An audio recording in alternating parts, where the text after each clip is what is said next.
Stain remover pen வச்சு clean பண்ணி தரேன். அவசியம் இல்ல, என்கிட்ட இந்த வைப்ஸ் இருக்கு. அது விடு, என்னோட பென் தான் பெஸ்ட். பார்க்கலாமா? சரி பாத்துக்கலாம்.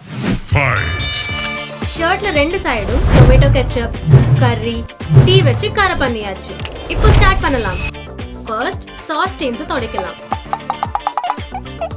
வாவ், 2 கூட நல்லா க்ளீன் ஆயிருக்கு.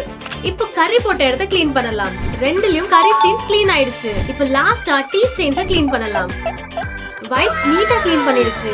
ஆனா பென் வச்சு க்ளீன் பண்ணும்போது லைட்டா ஸ்டெயின்ஸ் போகல. சோ ஃபைனலா சின்ன சின்ன கரை இருந்தா இந்த பென் யூஸ் பண்ணுங்க. அதுவே ஹார்ட் ஸ்டெயின்ஸா இருந்தா இந்த வைப்ஸ் தான் பெஸ்ட். இதோட லிங்க்ஸ் பயோல.